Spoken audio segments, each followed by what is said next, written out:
Hi, everybody, here in San Diego, and I'm honored to be with Assemblyperson Toni Atkins, who's the majority leader here in the state of California.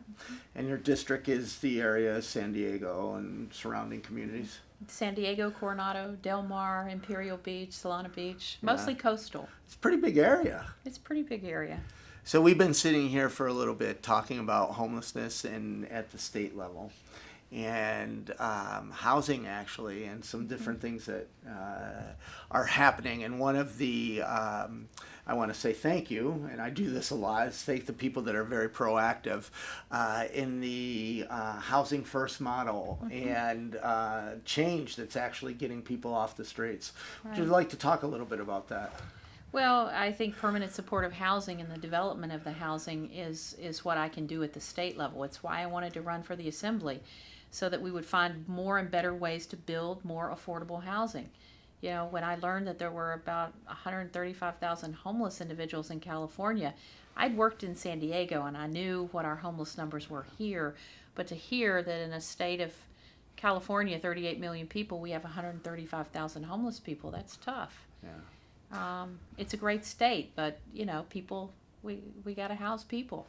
We're sitting here talking, and we're talking about the federal level. Obviously, you hear about homelessness, and then you hear about it at the community level, but you don't hear much about the state. As you brought up, we have a wonderful state. We have the great. To me, I love California, and these are our neighbors. How can I, as a Californian, or what is being done at the state level?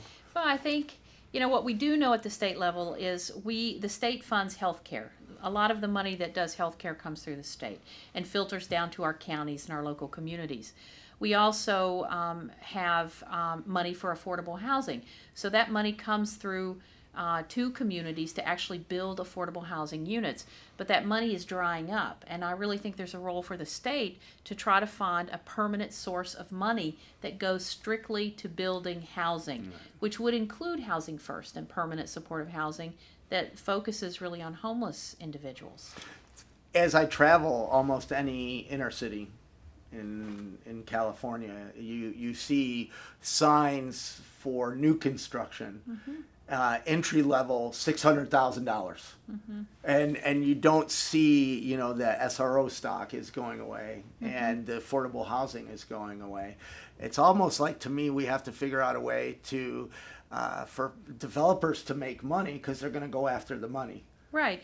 And at the state level, we set policies. And while it doesn't feel like you're helping someone right now, you're not handing them a meal. But when you pass policies that say every development in California should include some affordable housing, so that there's balanced communities and you've got affordability there, that's one of the things I'm working on, to make sure that every community can have an inclusionary zoning ordinance if they want. Those are policy. They're up here. You know, it doesn't feel as good that you're helping someone really, but those policies are really important. So whether it's building housing or ensuring, as we unveil the Affordable Care Act in California, California is going to be one of the first out of the gate to implement the Affordable Care Act. We have to make sure that individuals who are living on the streets know how to get access to care ongoingly, not just when it's an emergency, but even if they're living on the streets, they can go into their local clinic and be seen. You are speaking my language, because I say this a lot. I say it's okay to feed people in the park as long as you're getting them out of the park.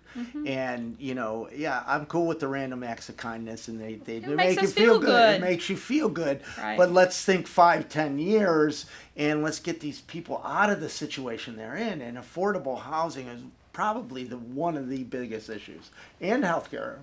Well, and they're both integral, because if you house someone, then you can take care of all those other needs, whether they have some maybe mental health issues, whether there's a drug and alcohol addiction problem, job training, ability to get and keep a job. You know, if you have a roof over your head, then you can stop thinking about that and you can think about all those other things. And I think the state has a role in really trying to advance policies that make it possible for people to get off the streets. I so agree. And I've taken up enough of your time. I know that you have some other appointments, and I appreciate you sticking around for the interview. Oh, thank you. Thank you for the work you're doing. Thank you, everybody.